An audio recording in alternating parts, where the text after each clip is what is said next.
Doctor نے report میز پر رکھی، پھر اپنی اینک اتار کر حرین کی طرف دیکھا۔ مبارک ہو، آپ ماں بننے والی ہیں۔ حرین نے ایک بار ڈاکٹر کو دیکھا اور ایک بار میز پر پڑے کاغذ کو۔ یہ غلطی ہوئی ہے۔ ڈاکٹر نے ہلکا سا سر ہلایا۔ نہیں بیٹا، رپورٹ بالکل واضح ہے، حمل کو 6 ہفتے ہو چکے ہیں۔ حرین کے قدموں تلے سے جیسے زمین نکل گئی۔ لیکن یہ ممکن نہیں، میں آپ کو بتا رہی ہوں، ایسا ہو ہی نہیں سکتا۔ ڈاکٹر نے اسے غور سے دیکھا۔ اس کے چہرے پر ہمدردی تھی، مگر ساتھ ہی ایک ایسا تاثر بھی تھا جو حرین کو اچھا نہیں لگا۔ اگر آپ چاہیں تو دوبارہ ٹیسٹ کروا سکتی ہیں۔ حرین نے رپورٹ اٹھانے کی زحمت بھی نہ کی اور اٹھ کر باہر نکل گئی۔ لفٹ میں داخل ہو کر اس نے شیشے میں اپنا چہرہ دیکھا۔ وہی چہرہ تھا، وہی آنکھیں، وہی ناک، وہی رنگ، لیکن اندر سے کچھ ٹوٹ چکا تھا۔ وہ ہاسٹل پہنچی تو سیڑھیاں چڑھتے ہوئے اس کا ہاتھ ریلنگ پر تھا، ورنہ شاید گر جاتی۔ کمرے میں داخل ہو کر دروازہ بند کیا اور بستر پر لیٹ گئی۔ اس کی آنکھیں چھت پر جمی تھیں۔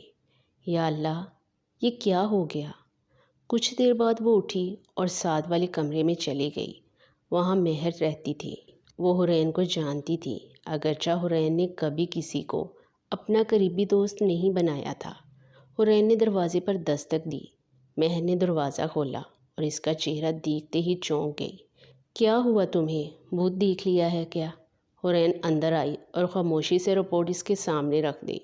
مہر نے رپورٹ پڑھی اور چند لمحے کے لیے بالکل خاموش ہو گئی۔ پھر اس نے حرین کی طرف دیکھا۔ یہ تمہاری رپورٹ ہے۔ حرین نے سر ہلا دیا۔ ہاں، مہر نے فوراً کہا۔ لیبارٹری والوں سے غلطی ہوئی ہوگی، دوسری جگہ سے ٹیسٹ کرواؤ، کبھی کبھی ایسا ہو جاتا ہے۔ حرین کو بس یہی سننا تھا۔ اگلے 2 گھنٹوں میں اس نے 3 مختلف لیبارٹریوں سے ٹیسٹ کروایا۔ تینوں رپورٹس ایک جیسی تھی۔ وہ واپس آئی اور تینوں کاغذات مہر کے سامنے رکھ دیے۔ اب مہر کے پاس بھی کوئی جواب نہیں تھا۔ حرین نے اس کی آنکھوں میں وہی تاثر دیکھا جو ڈاکٹر کی آنکھوں میں تھا۔ وہ اٹھ کر اپنے کمرے میں واپس آ گئی، دروازہ بند کیا، اندر سے کنڈی لگائی اور فرش پر بیٹھ گئی۔ پھر وہ اتنا روئی کہ اس کے حلق میں درد ہونے لگا۔ اگلے 2 ہفتے وہ کمرے سے باہر نہیں نکلی۔ مہر آتی، دروازے پر دستک دیتی اور واپس چلی جاتی۔ کھانا دروازے کے باہر رکھ دیتی، جو کچھ دیر بعد ٹھنڈا ہو کر واپس اٹھا لیا جاتا۔ حرین رات کو اٹھتی، واش روم جاتی، پانی پیتی اور واپس آ کر لیٹ جاتی۔ بس اتنا ہی کافی تھا زندہ رہنے کے لیے۔ اسے خوف اس بات کا نہیں تھا کہ اس کے ساتھ کیا ہوا تھا۔ خوف یہ تھا کہ اگر کسی کو معلوم ہو گیا تو لوگ کیا سوچیں گے۔ اس کے ابو کو پتہ چلا تو کیا ہوگا؟ اگر خبر حویلی تک پہنچ گئی تو کیا ہوگا؟ وہ لڑکی جس نے کبھی کسی غیر مرد کی طرف نظر اٹھا کر نہیں دیکھا تھا، آج اس حال میں تھی اور اسے خود معلوم نہیں تھا کہ آخر ایسا کیوں ہوا۔ چوتھی رات وہ بستر پر لیٹی چھت کو گور رہی تھی کہ اچانک دروازے کے نیچے سے کسی چیز کے سرکنے کی آواز آئی۔ وہ ایک لمحے کے لیے ساکت ہو گئی۔ رات کے 2 بج رہے تھے۔ ہاسٹل میں سب سو چکے تھے۔ حرین آہستہ سے اٹھی اور دروازے کے قریب گئی۔ نیچے ایک سفید لفافہ پڑا تھا۔ اس نے دروازہ کھولا اور باہر جھانکا۔ لمبا خالی کوریڈور تھا، نہ کوئی قدموں کی آواز، نہ کوئی سایہ۔ ایسا لگ رہا تھا جیسے ہوا اسے وہاں لا کر رکھ گئی ہو۔ حرین واپس آئی اور لفافہ اٹھا لیا۔ اس پر کوئی نام نہ تھا، نہ پتہ، بالکل سادہ سفید لفافہ۔ اندر ایک موٹے کاغذ پر چند سطریں لکھی تھیں۔ لکھائی مردانہ، گہری اور واضح تھی۔ ایسا محسوس ہوتا تھا جسے لکھنے والے کو ذرا بھی شک نہیں تھا کہ وہ کیا لکھ رہا ہے۔ حرین نے پڑھا، ننھی لڑکی، تمہارے پیٹ میں میرا بچہ پل رہا ہے، اس کا خیال رکھنا۔ جب یہ دنیا میں آئے گا تو میں تمہیں دھوم دھام سے تمہیں اپناؤں گا۔ حرین نے خط دوبارہ پڑھا، پھر تیسری بار۔ اس کے ہاتھ کانپنے لگے۔ یہ کون تھا؟ یہ کیسے جانتا ہے کہ اس کے پیٹ میں بچہ ہے؟ اس نے کاغذ پلٹا، پھر دوبارہ پڑھا۔ کوئی نام نہیں تھا، کوئی نمبر نہیں تھا۔ وہ فرش پر بیٹھ گئی اور دیر تک اس کاغذ کو دیکھتی رہی۔ ایک انجان شخص کو معلوم تھا کہ وہ ماں بننے والی ہے۔ اس کا مطلب تھا کہ وہ شخص نہ صرف اس سب کے بارے میں جانتا تھا، بلکہ اس بچے کو دنیا کے سامنے قبول کرنے کا ارادہ بھی رکھتا تھا۔ حرین کے اندر کچھ ٹوٹ گیا۔ وہ اچانک اٹھ کھڑی ہوئی، جوتے پہنے، بیگ اٹھایا اور فیصلہ کر لیا، یہ بچہ ایک لمحے کے لیے بھی میرے اندر نہیں رہے گا۔ اگلی صبح وہ مہر کو ساتھ لے کر شہر ایک کلینک کے باہر کھڑی تھی۔ اس کے ہاتھ میں وہی کاغذ تھا جو رات بھر اس کی مٹھی میں دبا رہا تھا۔ وہ اندر جانے کے لیے قدم بڑھانے ہی والی تھی کہ پیچھے سے گاڑیوں کے رکنے کی آواز آئی۔ حرین نے پلٹ کر دیکھا۔ سڑک کے کنارے 3 سیاہ گاڑیاں آ کر رک چکی تھیں۔ یہ کوئی عام گاڑیاں نہیں تھیں، بڑی اور بھاری، جن کے شیشے اتنے سیاہ تھے کہ اندر کچھ دکھائی نہیں دیتا تھا۔ مہر نے حرین کا بازو مضبوطی سے پکڑ لیا۔ یہ کون لوگ ہیں؟ حرین نے کوئی جواب نہیں دیا، کیونکہ اسے خود بھی معلوم نہیں تھا۔ درمیانی گاڑی کا دروازہ کھلا۔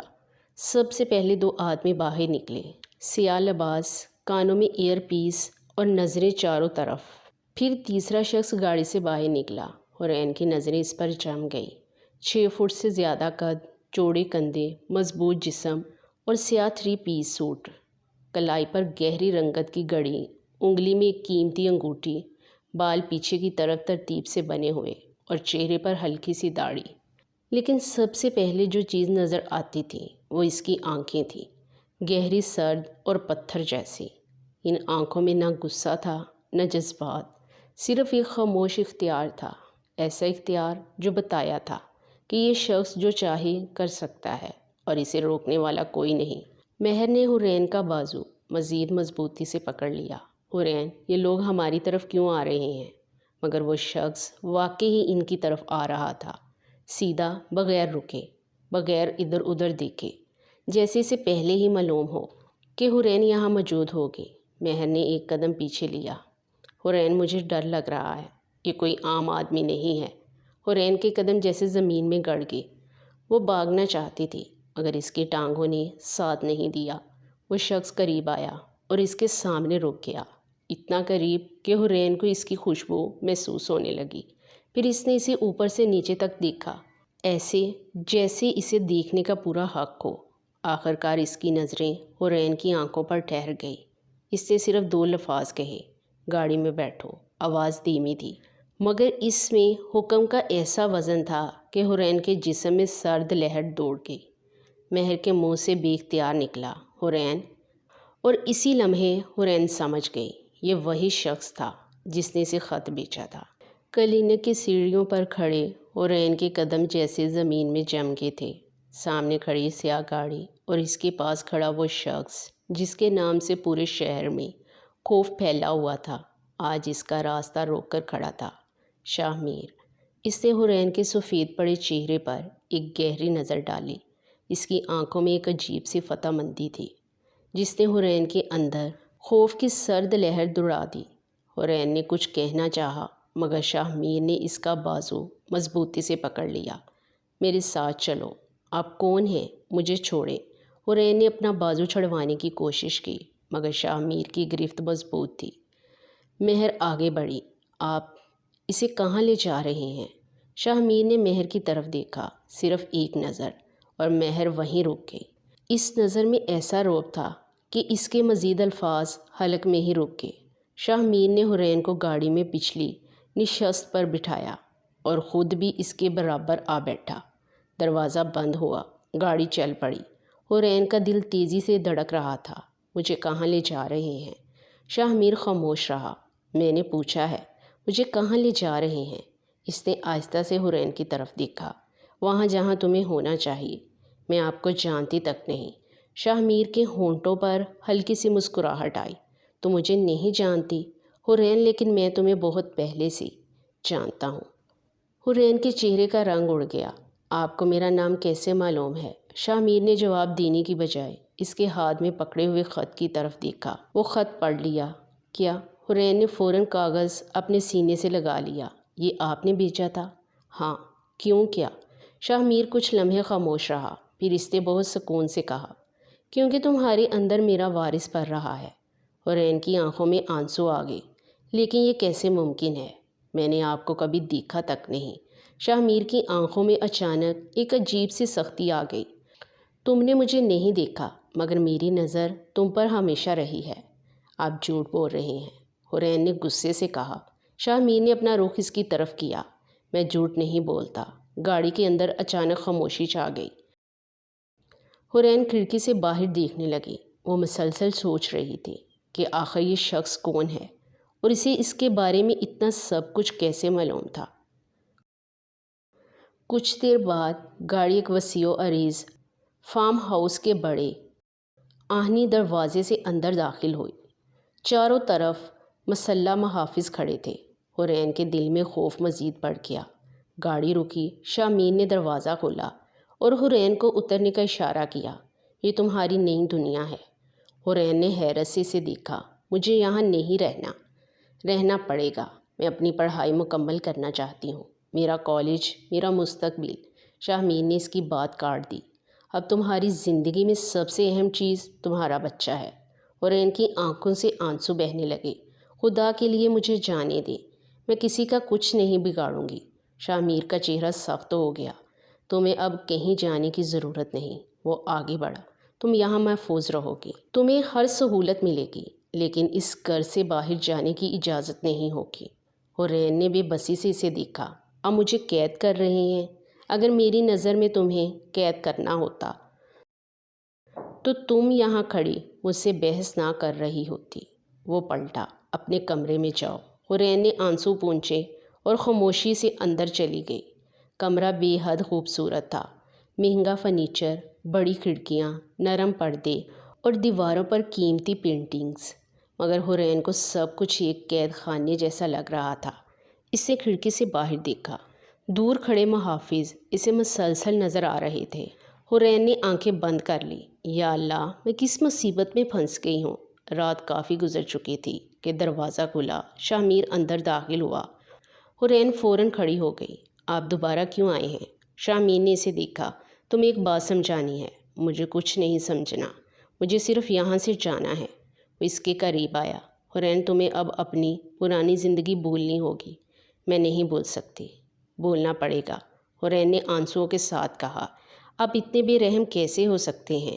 شاہ میر کی آنکھوں میں ایک لمحے کے لیے درد ابھرا، مگر اگلے ہی لمحے وہ پھر سرد ہو گیا۔